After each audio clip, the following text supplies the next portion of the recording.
আজকের ভিডিওতে আমরা মিশরের পিরামিডের রহস্যময় জগতে প্রবেশ করব।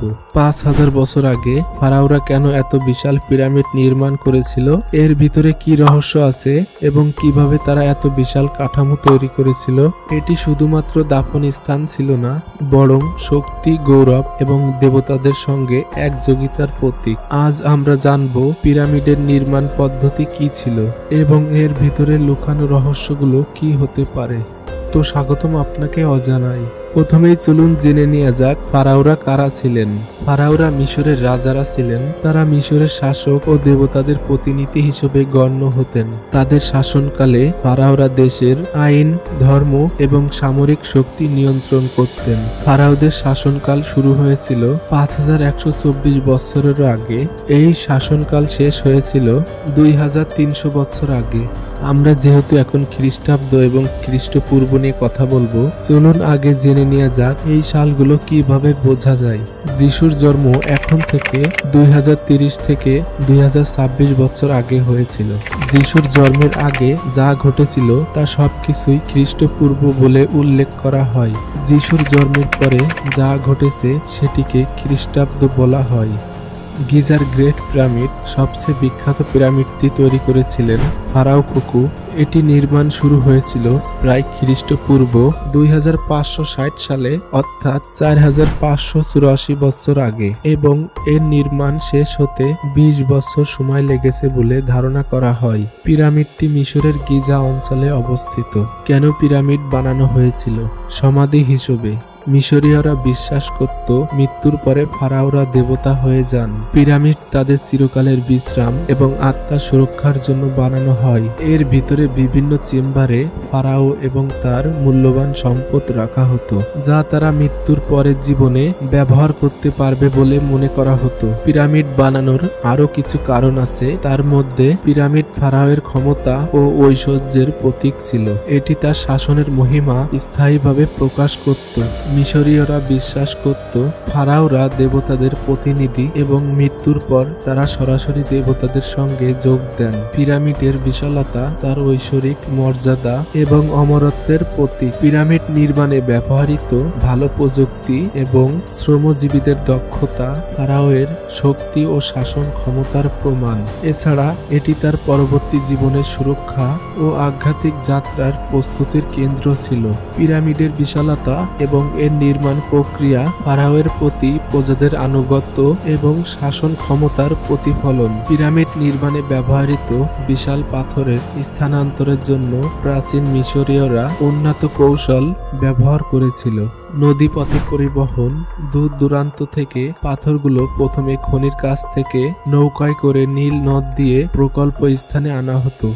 লুব্রিকেশন পদ্ধতি। পাথর টানতে কম ঘর্ষণ নিশ্চিত করতে বালিতে পানি ঢালা হতো, যা সেলেজের চলাচল সহজ করত।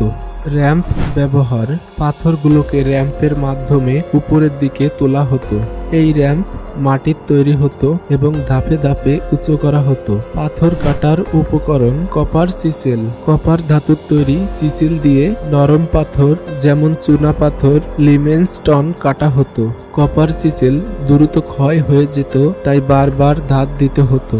ডলরাইট বা ডোলোরাইট। কঠিন গ্রানাইটের মতো পাথর কাটার জন্য ডলরাইট নামক শক্ত পাথরের হাতুড়ি ব্যবহার করা হতো। ডলরাইট পাথরের সাহায্যে গ্রানাইটে আঘাত করত, পরে অংশ বিশেষ ভেঙে নেওয়া হতো। কাঠের পেরেক এবং পানি। পাথরে ছিদ্র করে কাঠের পেরেক ঢোকানো হতো। এরপর পেরেকগুলোতে পানি ঢালা হতো। কাঠের পেরেকগুলো ফুলে উঠত এবং চাপ প্রয়োগ করে পাথর ভেঙে ফেলত। শ্রমিকদের ভূমিকা এবং জীবনযাত্রা। শ্রমিকদের সংখ্যা অনুমান করা হয় প্রায় ২০,০০০ থেকে ৩০,০০০ শ্রমিক পিরামিড নির্মাণে কাজ করেছিল। শ্রমিকরা নির্মাণ স্থানের কাছে তৈরি করা গ্রামে থাকতেন। তারা পুষ্টিকর খাবার পেতেন। শ্রমিকদের চিকিৎসার সুযোগও ছিল। নির্মাণ কাজ দক্ষতার সঙ্গে সম্পূর্ণ করার জন্য শ্রমিকরা বিভিন্ন দলে বিভক্ত ছিল। পাথর কাটা, পরিবহন এবং স্থাপন। এই প্রাচীন প্রযুক্তি ও শ্রমিকদের অক্লান্ত পরিশ্রমের মাধ্যমেই বিশাল আকৃতির পিরামিড নির্মাণ সম্ভব হয়েছিল। পিরামিডের ত্রিভুজাকৃতি এবং এর অর্থ। আধ্যাত্মিক গুরুত্ব। পিরামিডের ত্রিভুজাকৃতি মিশরীয় ধর্মের সূর্যের প্রতীক। তারা বিশ্বাস করত এটি ফারাওয়ের মৃত্যুর পরে সূর্যের দেবতারা এর সঙ্গে যুক্ত করে। ত্রিভুজ আকৃতি আকাশের দিকে ইঙ্গিত করে, যা আধ্যাত্মিক উত্তরণের প্রতীক। পৃথিবীর চারদিকের সাথে সামঞ্জস্য। নির্ভুল অবস্থান। গিজার পিরামিডটি পৃথিবীর চারটে দিক উত্তর, দক্ষিণ, পূর্ব, পশ্চিম প্রায় নিখুঁতভাবে নির্দেশ করে।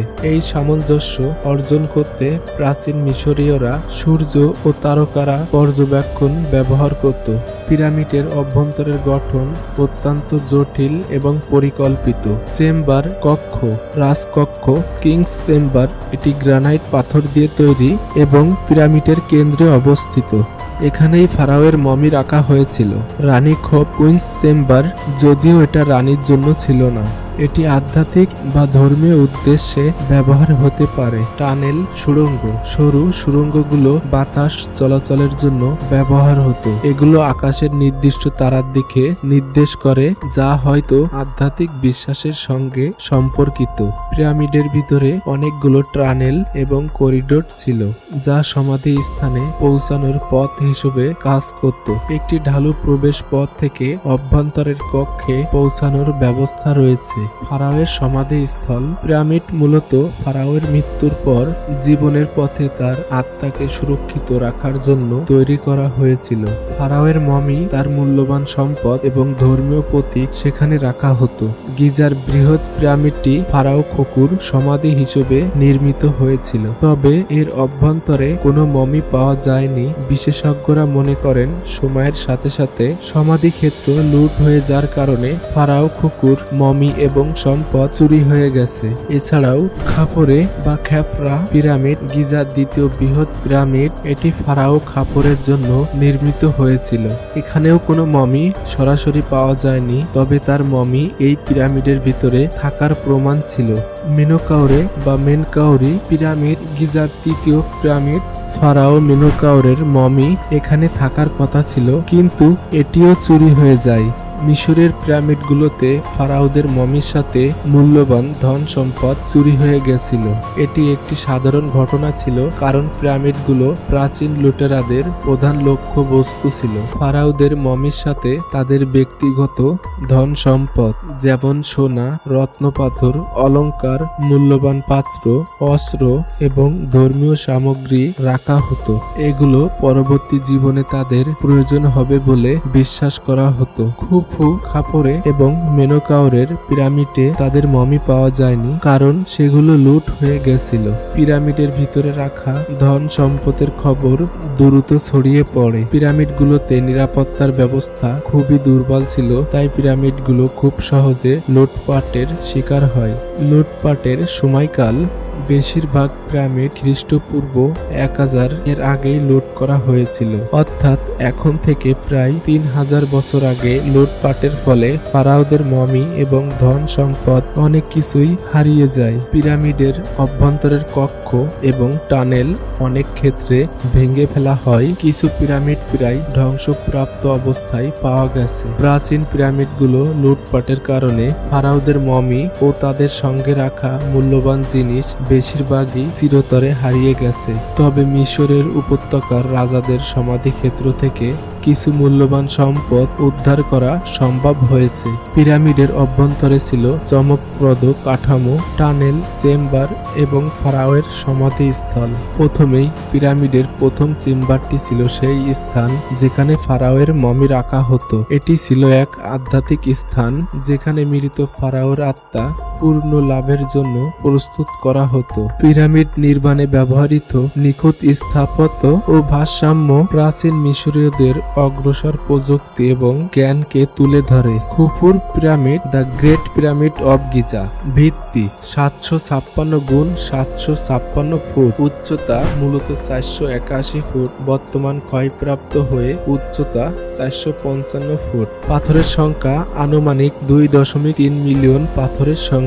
খাফরের পিরামিড, ভিত্তি 706 গুণ 706 ফুট, উচ্চতা মূলত 471 ফুট, বর্তমান ক্ষয়প্রাপ্ত হয়ে উচ্চতা 448 ফুট। উচ্চতায় খুফুর থেকে ছোট হলেও এর স্থাপত্য শৈলী ও গঠন উল্লেখযোগ্য। মেনোকাউরের পিরামিড, ভিত্তি 335 গুণ 335 ফুট, উচ্চতা 213 ফুট, বর্তমান ক্ষয়প্রাপ্ত হয়ে উচ্চতা 204 ফুট এবং অন্যান্য পিরামিডদের থেকে এই পিরামিডে গ্রানাইট পাথর বেশি ব্যবহার করা হয়েছে। পিরামিডের পাশেই রয়েছে গ্রেট ফিরিংস অর্থাৎ গ্রেট শপিংস, যা গিজা প্রাঙ্গণে অবস্থিত এবং বিশ্বের অন্যতম বিখ্যাত মূর্তি। অনেকের মতে এটি ফারাও খাপরের মুখের আদলতে তৈরি, যিনি খাপরে পিরামিডের নির্মাতা। এটি তার শক্তি ও দেবত্বের প্রতীক। মিশরে মোট 100টিরও বেশি পিরামিড রয়েছে। পিরামিডের ভিতরে তাপমাত্রা সারা বছরই একরকমই থাকে, প্রায় 20 ডিগ্রি সেলসিয়াস, যা প্রকৃতভাবে অবাক করার মতো। অনেকেই মনে করেন পিরামিডের গভীরে এমন কিছু গোপন সুড়ঙ্গ বা কক্ষ আছে যেখানে প্রাচীন জ্ঞান বা অমূল্য ধন লুকানো আছে। প্রাচীন মিশরীয়রা বিশ্বাস করত পিরামিড তাদের আত্মাকে চাঁদ এবং তারা পর্যন্ত পৌঁছিয়ে দেয়। পিরামিড শুধু স্থাপত্যের নিদর্শন ছিল না, বরং মিশরের ধর্মীয় বিশ্বাসেরও একটি বড় অংশ। গ্রেট পিরামিড, খেপরে পিরামিড, একমাত্র পিরামিড যা এখনো পুরোপুরি দাঁড়িয়ে আছে এবং এটি পৃথিবীর 7টি আশ্চর্যের মধ্যে এটি বিবেচিত হয়। গিজার পিরামিড শুধু প্রাচীন মিশরীয় গৌরব নয়, এটি আজও মানুষের আগ্রহের কেন্দ্রে রয়েছে। এটি ইতিহাস, সংস্কৃতি এবং স্থাপত্যের এক অনন্য নিদর্শন। ভিডিওটা যদি আপনার ভালো লাগে তবে লাইক, কমেন্ট ও শেয়ার করতে ভুলবেন না। আমাদের সাথে থাকতে চাইলে চ্যানেলটি সাবস্ক্রাইব করে যুক্ত থাকুন। ধন্যবাদ।